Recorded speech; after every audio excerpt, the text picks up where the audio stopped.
इस वीडियो में हम लोग एक बहुत ही साधारण बीमारी इक्थियोसिस वल्गैरिस के बारे में बात करेंगे। तो इक्थियोसिस वल्गैरिस जो होता है सबसे कॉमन फॉर्म, वल्गैरिस मतलब कि most common form of ichthyosis. Ichthyosis का मतलब होता है कि फिश लाइक स्किन, मतलब कि मरीज की जो चमड़ी होती है वो मछली जैसी रिसेंबल करने लगती है, मछली जैसी दिखने लगती है।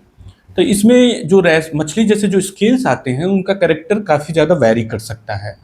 तो बहुत फाइन स्केल्स हो सकते हैं, छोटे छोटे स्किन कलर के या फिर ग्रे कलर के स्केल्स हो सकते हैं, या फिर कुछ मरीजों में बिल्कुल ब्लैक कलर के भी स्केल्स और बड़े बड़े साइज के भी स्केल्स देखने को मिल सकते हैं। तो ये स्केल्स कहाँ देखने को मिलते हैं? तो अधिकांश मरीजों में जो एक्सटेंसर सरफेस है, जो हाथ का बाहरी हिस्सा है या जो पैर है उसका जो आगे वाला हिस्सा है, उस पे देखने को मिल जाते हैं। लेकिन कुछ विशेष परिस्थितियों में ये बॉडी के दूसरे हिस्से को भी अफेक्ट कर सकते हैं। लेकिन इसमें इंपॉर्टेंट थिंग ये होता है कि जो फ्लेक्सर वाला एरिया होता है, जो फोल्ड होता है, मतलब जो जहाँ पे जॉइंट मुड़ रही है आगे का, वहाँ पर, और जो घुटने वाला जॉइंट है, नी जॉइंट, उसका जो फोल्ड है वो वाला एरिया अधिकांश मरीजों में छूट जाता है, स्पेयर हो जाता है। तो इस बीमारी का जो मैनिफेस्टेशन है वो कम से लेकर के ज़्यादा तक हो सकता है।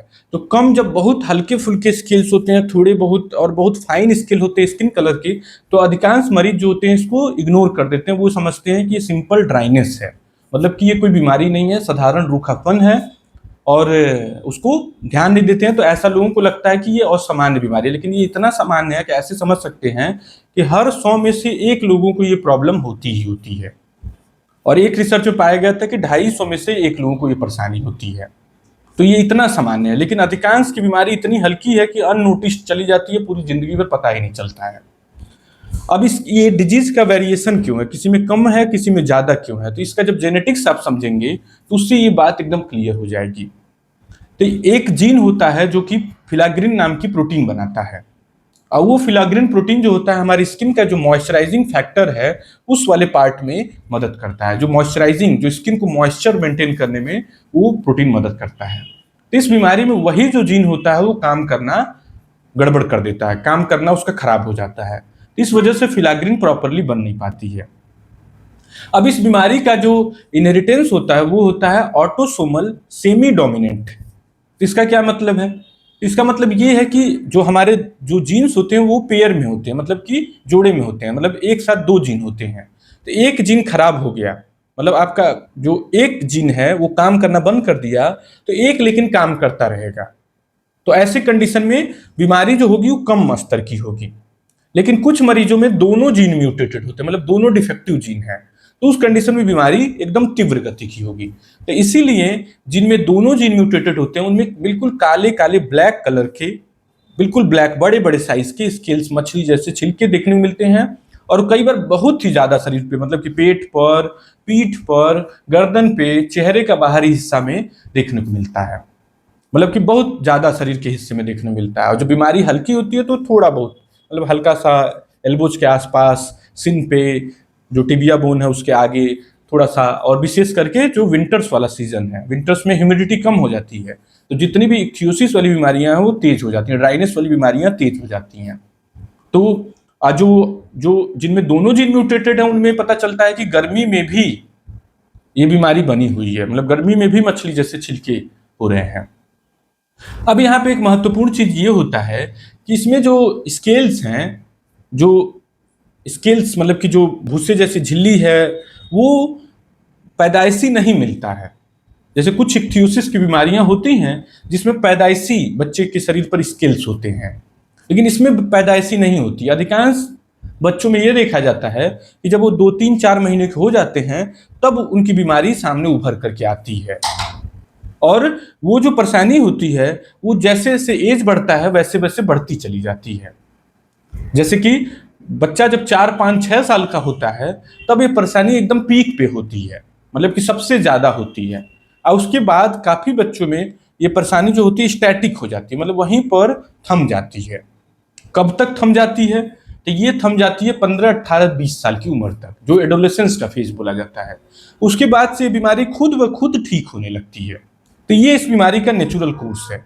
तो इस कोर्स को जानने से डॉक्टरों के लिए ज्यादा फायदा होता है, जिससे कि वो दूसरे तरह की इक्थियोसिस वाली बीमारियों से इसको डिफ्रेंशिएट कर, मतलब उससे अलग कर पाए।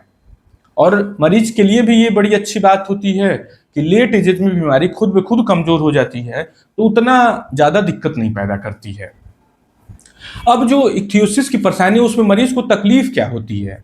तो एक तो देखने में अच्छा नहीं लगता है, जैसे मछली जैसे स्केल्स है, तो कोई पसंद नहीं करेगा कि उसकी चमड़ी पे ऐसे स्केल्स हो। विशेष करके जो ऑटोसोमल सेमी डोमिनेंट में जब दोनों जीन डिफेक्टिव हैं, तो उस कंडीशन में ये बीमारी और ज्यादा कॉस्मेटिकली डिसफिगरिंग होती है।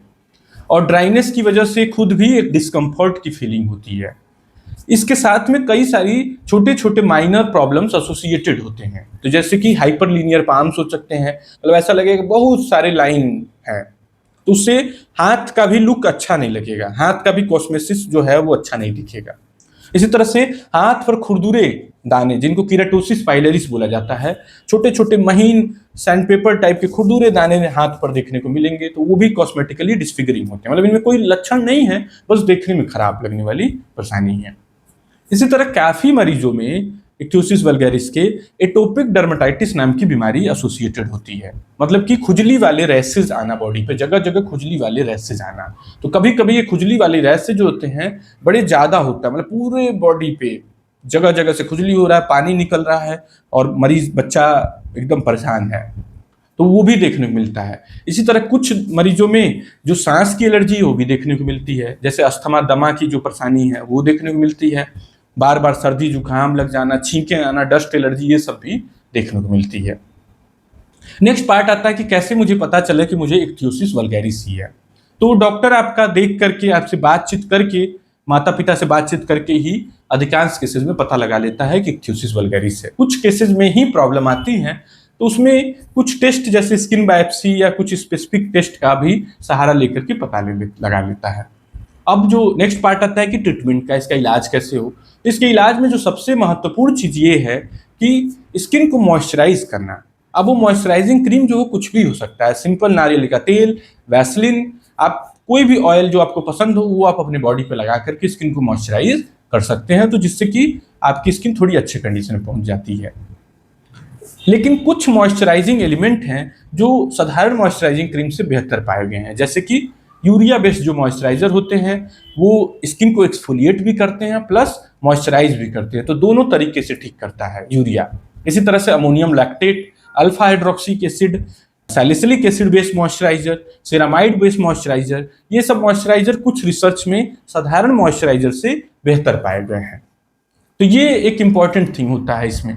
दूसरी चीज, यदि परेशानी बहुत ज्यादा है तो उस कंडीशन में जो डॉक्टर है वो एसीट्रेटिन नाम की एक दवाई भी दे सकता है आपके स्केल्स को कम करने के लिए, यदि प्रॉब्लम ज्यादा है। तो खुजली है तो उस कंडीशन में खुजली को कम करने के लिए एंटीहिस्टामिन ग्रुप की दवाइयां जैसे लिवोसेट्रिजिन, फेक्सोफेनाडिन, हाइड्रोक्सीजिन, इस तरह की दवाइयां भी डॉक्टर दे देता है।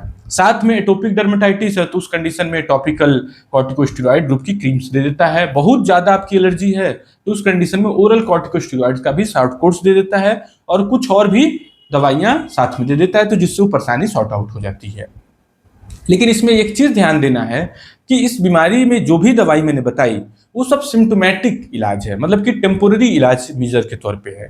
कोई भी इलाज इस परेशानी को जड़ से नहीं खत्म कर पाएगी। तो ऐसा क्यों? क्योंकि आनुवंशिक बीमारियों का अभी दुनिया में क्योर नहीं है, एक दो तीन बीमारियों को छोड़ करके। आने वाला समय बहुत ही अच्छा है आनुवंशिक बीमारियों के लिए भी, लेकिन अभी के समय जिस समय हम लोग बात कर रहे हैं उस समय इक्थियोसिस वल्गैरिस को जड़ से ठीक करने का कोई दुनिया में विकल्प नहीं है। अब कुछ नई दवाइयों के बारे में बात कर लेते हैं। तो एक नई दवाई अभी ट्रायल फेज में बोल सकते हैं, रिसर्च फेज में है, रिसंकीजुमाब। तो वो जो दवाई है वो देखा गया कि काफी मरीजों में फायदा पहुंचा रही है, तो हो सके फ्यूचर में इन मरीजों के लिए भी उपलब्ध हो सके और इन मरीजों को फायदा दे सके। Thank you.